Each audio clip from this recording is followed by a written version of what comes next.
السلام علیکم ورحمۃ اللہ وبرکاتہ۔ عزیز سامعین،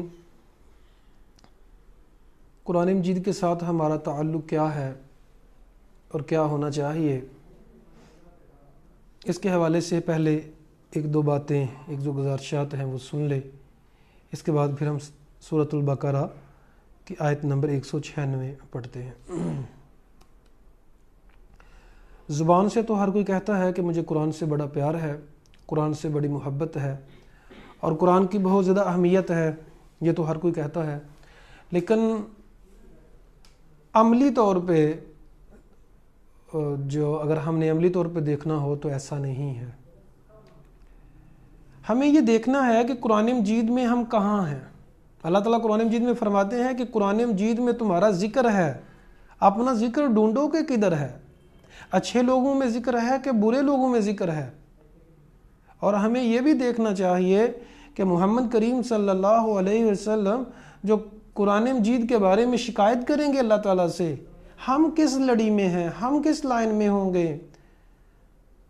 وقال رسول یا ربی ان قومی اتخذوا ھذا القرآن مہجورا، اور رسول قیامت والے دن کہے گا، محمد کریم صلی اللہ علیہ وسلم کہیں گے، اے اللہ میری قوم نے قرآن مجید کو چھوڑ رکھا تھا۔ یا ربی ان قومی اتخذوا ھذا القرآن مہجورا، میری قوم نے قرآن کو چھوڑ رکھا تھا۔ چھوڑنا کیا ہوتا ہے کہ قرآن مجید کو سمجھنے کے لیے ٹائم ہی نہ نکالنا۔ اتنے لوگ مصروف ہو گئے ہیں فیس بک واٹس ایپ کے اوپر، دنیاوی کاموں کے لیے، گپ شپ کرنے کے لیے، فلم دیکھنے کے لیے، کھیلنے کے لیے 2 گھنٹے ہیں، 1 گھنٹہ تو کوئی مسئلہ ہی نہیں ہے، لیکن قرآن کے لیے کتنا وقت نکال رہے ہیں۔ کہیں ہماری حالت یہ تو نہیں ہے کہ کہیں ہمارے بارے میں تو نہیں شکایت کریں گے محمد کریم صلی اللہ علیہ وسلم کہ اللہ میری قوم نے قرآن کو چھوڑ رکھا تھا۔ دوسرا، قرآن کو چھوڑنے کا مطلب یہ ہے کہ اس کے اوپر عمل نہ کرنا۔ پتہ تو ہے قرآن کیا کہتا ہے، لیکن اس کے اوپر عمل نہ کرنا۔ تو یہ حقیقت ہے۔ قرآن مجید اللہ تعالیٰ کئی جگہ پہ فرماتے ہیں، یہ مذاق نہیں ہے، یہ قرآن مجید ہے، یہ اللہ تعالیٰ کا فرمان ہے، اس کو اہمیت دو۔ کسی بڑے سے بڑے کی بات ہو تو اگر کوئی انسان اسے اہمیت نہ دے تو اس کو غصہ آتا ہے بڑے کو، اور ہم دنیاوی طبقے کو تو بہت زیادہ اہمیت دیتے ہیں کہ وہ فلاں بندے کی بات ہے، یہ عام بندے کی بات نہیں ہے۔ اللہ تعالیٰ قرآن مجید میں کئی جگہ پہ فرماتے ہیں وما ہوا بالحزل، یہ قرآن مجید مذاق نہیں ہے، یہ اللہ تعالیٰ کا کلام ہے، اللہ رب العالمین کا کلام ہے۔ سوال یہ ہے کہ ہم قرآن مجید کو کتنی اہمیت دے رہے ہیں، ہم قرآن مجید کے لیے کتنا وقت نکال رہے ہیں، کیا واقعتاً ہم قرآن مجید کے لیے وقت نکالتے ہیں؟ تو دوسرا جو کویسچن ہے وہ یہ ہے، اللہ تعالیٰ فرماتے ہیں افلا یتدبرون القرآن ام علی قلوب اقفالها، یہ لوگ قرآن مجید میں غور کیوں نہیں کرتے؟ کیا ان کے دلوں کے اوپر تالے لگے ہوئے ہیں جو ان کو سمجھ نہیں آتی؟ قرآن کی صفت یہ ہے عزیز سامعین، قرآن جب پڑھا جائے یا سنایا جائے تو رونگٹے کھڑے ہو جاتے ہیں۔ یہ میں میسج اللہ تعالیٰ کا آپ کو کنوے کر رہا ہوں، آسان زبان میں آپ لوگوں کو بتا رہا ہوں کہ آپ کے اور میرے رب نے ہمارے لیے یہ میسج بھیجا ہے۔ تو قرآن کے بارے میں اللہ تعالیٰ فرماتے ہیں وَإِذَا تُلِيَتْ عَلَيْهِمْ آيَاتُهُ، جب قرآن کی تلاوت کی جاتی ہے، جب قرآن پڑھ کے سنایا جاتا ہے، زَادَتْهُمْ ایمانا، وہ ایمان میں بڑھ جاتے ہیں۔ کیا ہمارا ایمان بڑھتا ہے قرآن سن کے؟ کیا ہمیں قرآن کی سمجھ آتی ہے؟ کیا ہم قرآن مجید میں غور و فکر کرتے ہیں؟ اگر تو سمجھ آتی ہے تو پھر آنکھیں کیوں نہیں بہتی؟ اللہ تعالیٰ فرماتے ہیں کہ جب قرآن مجید کی تلاوت کی جاتی ہے ان کی آنکھیں بہتی ہیں۔ صحابہ کرام روتے تھے، ہمیں رونا کیوں نہیں آتا؟ کیونکہ ہم نے وہ قرآن مجید کو سٹیٹس دیا ہی نہیں ہے جو اس کا حق ہے۔ ہم اس کو سٹیٹس نہیں دیتے، ہمیں اس کی اہمیت کا پتہ نہیں ہے، ہمیں اس کے فنکشنز کا پتہ نہیں ہے۔ یقین کیجئے گا یہ جو یونیفارمز ہوتی ہیں، ڈی پی او کے لیے علیحدہ سٹار ہوتا ہے، ڈی سی او کے لیے، جرنل کے لیے، یونیفارمز میں فرق ہوتا ہے نا۔ یہ کیوں ہوتا ہے؟ تاکہ لوگوں کو پتہ چلے کہ اگر یہ سٹار لگ جائے تو اس کے فنکشن یہ ہیں، اس کے اختیارات یہ ہیں۔ کسی بھی عہدے داران کو اگر اختیارات نہ دیے جائیں تو کام نہیں چلتا۔ یقین کیجئے گا ہمیں اللہ تعالیٰ کے عہدے کا ہی نہیں پتا کہ اللہ کے پاس عہدہ کتنا بڑا ہے۔ جرنل کا پتہ ہے، واو یہ جرنل ہے، یہ ڈی پی او ہے، یہ ڈی سی او ہے، اس کا پتہ ہے، لیکن اللہ کے عہدے کا پتہ نہیں ہے ہمیں۔ اگر اللہ کے عہدے کا پتہ ہوتا تو اللہ کی بات کی بھی ہمیں لاج ہوتی۔ اللہ فرماتے ہیں فَلَا يَتَدَبَّرُونَ الْقُرْآنَ مَا عَلَىٰ قُلُوبٍ أَقْفَالُهَا، لوگو تم نے کیا کر رکھا ہے، قرآن مجید میں غور کیوں نہیں کرتے، کیا دلوں کے اوپر تالے لگائے ہوئے ہیں؟ تیسری آیت سن لیں، 2 کویسچن ہو گئے۔ پہلا کویسچن یہ ہے کیا ہم اس لسٹ میں تو شامل نہیں ہیں جن کے بارے میں نبی کہیں گے اے اللہ میری قوم نے قرآن چھوڑ رکھا تھا، کیا ہم قرآن مجید کو چھوڑنے والوں میں سے تو نہیں ہیں؟ یہ ہمیں خود ڈھونڈنا ہے، اپنے آپ کو تلاش کریں۔ چھوڑنے سے مراد ایک تو پڑھنا نہ، سمجھنے کے لیے ٹائم نہ نکالنا، دوسرا ہے ٹائم تو نکالا، پڑھا تو ہے، اس کے اوپر عمل نہیں کیا، یہ قرآن کو چھوڑنا ہے۔ دوسرا سوال یہ ہے کہ کیا ہم قرآن مجید کے اوپر غور کرتے ہیں، یا جس طرح اللہ تعالیٰ فرماتے ہیں کہ وہ کافر لوگ قرآن مجید میں غور نہیں کرتے، کیا انہوں نے تالے لگائے ہوئے ہیں؟ کیا ہم نے قرآن مجید اپنے دلوں کے اوپر تالے لگائے ہوئے ہیں جو ہمیں سمجھ نہیں آتی، یا سمجھ تو آتی ہے آنکھوں سے آنسو نہیں بہتے؟ تیسرا کویسچن یہ ہے کہ اللہ تعالیٰ قرآن مجید میں فرماتے ہیں وَلَوْ أَنزَلْنَا هَذَا الْقُرْآنَ عَلَى جَبَلٍ لَرَأَيْتَهُ خَاشِعًا مُتَصَدِّعًا مِنْ خَشْيَةِ اللَّهِ، اگر قرآن کو ہم پتھروں کے اوپر، پہاڑوں کے اوپر نازل کرتے تو آپ دیکھتے لَرَأَيْتَهُ خَاشِعًا مُتَصَدِّعًا مِنْ خَشْيَةِ اللَّهِ کہ وہ قرآن نے پہاڑ جو ہے وہ ریزہ ریزہ ہو جاتا، خاشعًا ڈرتے ہوئے ریزہ ریزہ ہو جاتا پہاڑ۔ ہمارے دل ریزہ ریزہ کیوں نہیں ہو رہے؟ ہمارے دل کیا پتھروں سے زیادہ سخت ہیں؟ سورۃ البقرہ میں اللہ تعالیٰ دلوں کی کیفیت بیان کرتے ہیں، وہ لوگ جن کے سخت دل ہیں ثم قست قلوبکم من بعد ذلک فہی کالحجارہ او اشد قسوہ، فرمایا اے لوگو تمہارے دل پتھروں کی طرح سخت ہو چکے ہیں، پھر فرمایا نہیں پتھروں کی طرح نہیں، او اشد قسوہ، پتھروں سے بھی زیادہ سخت ہو چکے ہیں۔ کیوں کہ بعض پتھر تو ایسے ہوتے ہیں وہ گر پڑتے ہیں، اور بعض پتھروں سے پانی نکلنے لگ جاتا ہے، لما یحبط من خشیت اللہ، بعض پتھر جو ہوتے ہیں وہ اللہ کے ڈر سے گر پڑتے ہیں، بعض پتھروں سے پانی نکلنے لگ جاتا ہے۔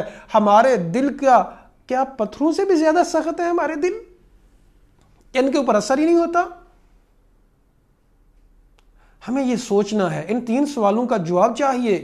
آپ اپنے آپ سے اس سوالوں کا جواب مانگیں، ہم کہاں کھڑے ہیں، کیا کر رہے ہیں، ہمارا کردار کیا ہے؟ قرآن کو سمجھنے سمجھانے کے لیے قرآن مجید اللہ نے نازل کیا، ہم نے اس کا حق کیا ادا کیا؟ اللہ فرماتے ہیں وما قدر اللہ حق قدرہ، ان لوگوں نے اللہ کی قدر نہیں کی۔ کیا ہم بھی تو ان لوگوں میں شامل نہیں ہیں کہ ہم نے نہ اللہ کی قدر کی، نہ اللہ کی بات کی قدر کی، نہ اللہ کی قدر کی، نہ اللہ کی بات کی قدر کی؟ آپ نے ہم کیا ان لوگوں میں سے تو نہیں ہیں؟ ہم نے اللہ کی قدر ہی نہیں کی۔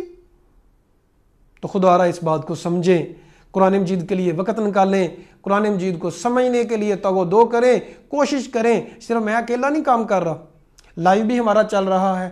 ان لوگوں کے لیے جو قرآن سے محبت کرتے ہیں، دعوے تو بڑے کرتے ہیں ہم لوگ، لیکن ٹائم کیوں نہیں نکالتے؟ یہ صرف میں نہیں اکیلا کام کر رہا، ہزاروں لوگ جو ہیں اللہ کے دین کا کام کر رہے ہیں، قرآن مجید کو پھیلانے کا کام کر رہے ہیں۔ کسی سے ٹائم لے لیں، قرآن مجید کی تفسیر کو دیکھ لیں، لیکن ٹائم ضرور نکالیں۔ ایسا نہ ہو کہ وقت ہمارے ہاتھوں سے نکل جائے۔ اپنے بچوں کو سب سے زیادہ فوکس قرآن مجید کو سمجھنے سمجھانے پہ کریں، غور و فکر کے اوپر کریں، آخرت کی تیاری میں کریں، پھر بات بنے گی۔ ایسے باتوں سے بات نہیں بنے گی، باتیں تو ہر کوئی بڑی کرتا ہے۔ تو اللہ تعالیٰ فرماتے ہیں یہاں سورۃ البقرہ کی آیت نمبر 196 میں وَأَتِمُّوا الْحَجَّ وَالْعُمْرَةَ لِلَّهِ، لوگو اللہ کے لیے حج اور عمرے کو مکمل کرو۔ فَإِنْ أُحْصِرْتُمْ فَمَا اسْتَيْسَرَ مِنَ الْهَدْيِ، اور اگر تمہیں روک لیا جائے تو جو قربانی میسر ہے وہیں کر لو۔ وَلَا تَحْلِقُوا رُؤُوسَكُمْ، اور اپنے سروں کو منڈواؤ نہ، حَتَّى يَبْلُغَ الْهَدْيُ مَحِلَّهُ، یہاں تک کہ قربانی جو ہے اپنی حلال ہونے کی جگہ کو پہنچ جائے۔ فَمَنْ كَانَ مَرِيضًا مِنْكُمْ مَرِيضًا، جو مریض ہو، أَوْ بِهِ أَذًى مِنْ رَأْسِهِ، یا اس کے سر میں کوئی تکلیف ہے، فَفِدْيَةٌ مِنْ صِيَامٍ، تو وہ سر منڈوا لے، یعنی پہلے ہی منڈوا لے۔ تو فَفِدْيَةٌ مِنْ صِيَامٍ، پھر روزے رکھنے پڑیں گے، اور صدقۃ، یہ صدقہ کرنا پڑے گا، اور نسک، یا قربانی کرنی پڑے گی۔ فَإِذَا أَمِنْتُمْ، جب تم بے خوف ہو جاؤ، فَمَنْ تَمَتَّعَ بِالْعُمْرَةِ إِلَى الْحَجِّ، جو حج تمتع کرتا ہے۔ حج تمتع یہ ہوتا ہے کہ عمرہ بھی کر لیا اور ساتھ حج بھی کر لیا، مطلب عمرہ کر کے احرام کھول دیا، تو آپ احرام کی پابندیوں سے آزاد ہو گئے، جب حج کے دن آئیں گے پھر حج کر لیں، اسے بولتے ہیں حج تمتع۔ فمستیسر من الحدی، جو قربانی دستیاب ہے وہ کریں۔ اگر قربانی نہیں کسی کو ملتی، فمن لم یجد فصیام ثلاثۃ ایام فی الحج، 3 روزے حج میں رکھنے ہیں، یعنی حج کے دنوں میں وہیں رکھنے ہیں۔ وسبعۃ اذا رجعتم، اور 7 روزے واپس آ کے رکھنے ہیں جس کے پاس قربانی نہیں ہے۔ تلک عشرۃ کاملہ، یہ 10 روزے ہیں۔ ذالک لمن یکن اہلہ حاضر المسجد الحرام، یہ اس کے لیے ہے جو مسجد حرام کا رہائشی نہیں ہے، یعنی مکہ کا رہائشی نہیں ہے۔ جو مکہ کا رہائشی ہے اس نے 10 تو ایسے پورے کرنے ہیں، وہ ایک ہی وقت میں کر لے گا۔ واتقوا اللہ، اللہ تعالیٰ سے ڈر جاؤ۔ وَاعْلَمُوا، اور جان لو، ان اللہ شدید العقاب، اللہ تعالیٰ سخت سزا دینے والا ہے۔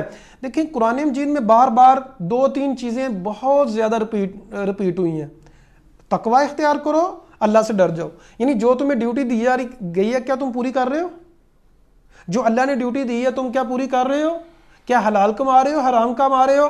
ہر وقت یہی درس دیا گیا، اللہ سے ڈر جاؤ۔ ایک دوسری بات جو بہت زیادہ کی گئی وہ ہے اللہ ہر چیز پہ قادر ہے۔ پریشان کیوں ہو؟ ڈپریشن میں کیوں ہو تم؟ اللہ تعالیٰ تمہیں نہیں پتا؟ ایک جگہ پہ اللہ تعالیٰ فرماتے ہیں الم تعلم ان اللہ علی کل شیء قدیر، کیا آپ کو پتا نہیں ہے اللہ ہر چیز پہ قادر ہے؟ تو یہ اللہ تعالیٰ نے بہت زیادہ دفعہ کہا۔ اس کے بعد اللہ تعالیٰ نے بہت زیادہ لفظ جو استعمال کیے، فرمایا ان اللہ غفور رحیم، اللہ بخشنے والا رحم کرنے والا۔ غلطیاں ہو گئی ہیں کوئی بات نہیں، اللہ کی رحمت سے مایوس نہیں ہونا، اللہ گناہوں کو معاف کرنے والا ہے۔ اس کے بعد جو اللہ تعالیٰ نے کئی لفظ استعمال کیے وہ یہ ہیں، اللہ تعالیٰ دیکھنے والا ہے، اللہ غافل نہیں ہے تم سے جو تم کرتے ہو۔ یہ قرآن مجید اکثر لفظ یہ استعمال کیے گئے ہیں۔